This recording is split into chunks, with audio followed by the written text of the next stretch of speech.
Are you a caregiver and are you stressed? Well, you're not alone. Today's topic is taking care of yourself, tips for a caregiver. Let's start with some stats. The average age of a family caregiver is 49, but 10% are seniors themselves. Caregivers over 75 are usually taking care of a spouse or a partner. No surprise there. 39% of caregivers leave their jobs to have more time to care for their loved ones. 34% leave because their job does not provide a flexible work schedule or the vacation or personal days that they need. Caregivers, they got a tough go of it. They suffer loss of wages and health insurance, retirement savings, investments. 10 million caregivers aged 50 plus who care for their parents lose an estimated $3 trillion in wages, pension, retirement funds, benefits, not to mention the toll that it takes on their health. 30% of caregivers die before the person that they are caring for, along with an increased risk of drugs and alcohol consumption, depression, isolation, anxiety, and just plain caregiver burnout. So what are some of the signs of caregiver stress? Well, feeling overwhelmed, often feeling tired, over or under sleeping, losing or gaining weight, easily irritated or angry is usually a pretty good sign that you need a break. You start losing interest in other things. You get depression, headaches, body aches. You're hitting that drugs and alcohol just to help you relax and unwind at the end of the day.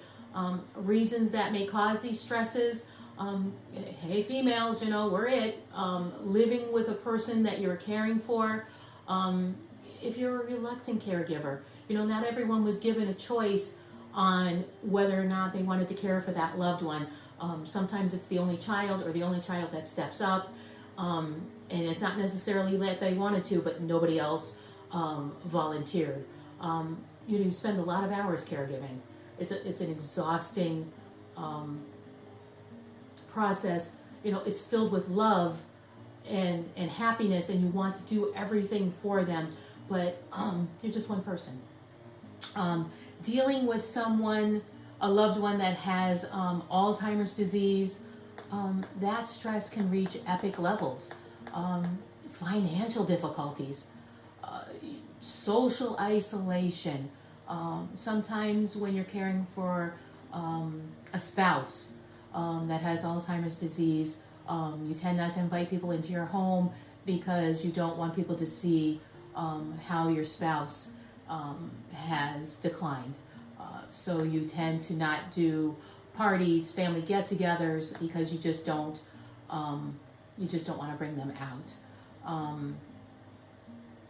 The balance of caregiving for a loved one and caring for your own family and your own work responsibilities, you're working from morning till night. You need to manage some of that caregiver stress, and here's some tips to do that. You need to accept help. Simple as that.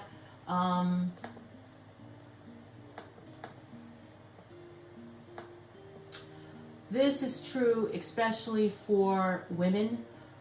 We tend to be martyrs. We tend never to ask for help. When people offer to help, let them help you. Even that smallest task can help that caregiver get that few minutes of relief from caregiving duties. Ask for help. Again, women, we are guilty of not asking for help. Unfortunately, this attitude can lead to feelings of isolation, frustration, even depression. One person cannot be expected to take on all of the caregiving responsibilities. Caregivers, you are going to have guilt. You're not going to feel like you're able to do it all. And you can only do what you can do. You can't do it all. I mean, you need to really give yourself a break. and just do what you can do. You're doing the very best that you can. Give yourself a break. There are lots of caregiving resources. There's meal delivery, transportation, daycare for seniors, delivery of prescriptions, grocery delivery, home health, hospice. There are lots of resources. You just need to take advantage of them. There are a lot of support groups, and you don't even have to leave your home for them. If you have a Facebook account, go on Facebook. Whatever you are struggling with, there is a Facebook group for you. They provide that understanding and encouragement, offer problem solving, things that worked for them, and you're really able to vent on a venue that understands what you're going through. Make sure that family of yours gets involved. This is usually a big problem. Usually one family member is in charge of that loved one, and they take on that burden of care. This is not a one-man job.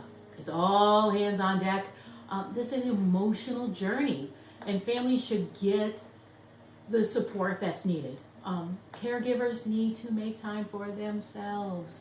Have a healthy lifestyle. Get plenty of rest. Don't forget about your own annual screenings, your own health checks with your doctor. And just like you would take a vacation from work, you need to take a vacation from caregiving. Many options are available, from family to home health to a respite stay in a care facility. If you do not take care of yourself, how do you expect to care for your loved one? The love and the care that they need is extraordinary, and it really does take a toll on you. It's okay to ask for help. It's okay to cry, have feelings of frustration, and it's okay to have feelings of guilt, to even feel angry. These are all normal emotions, and it's okay when you get to the point where you can't do it anymore to admit your loved one into a care facility. Don't be afraid to contact your doctor when those feelings turn to depression, anxiety. There is help out there, but you need to ask for it. Please, when it comes time to look for those care facilities, take the time, do your research, look into all the facilities, and doing that gives you that confidence that you're making the right decision for your parents, your loved one, your spouse, and you'll feel a lot better about it in the end.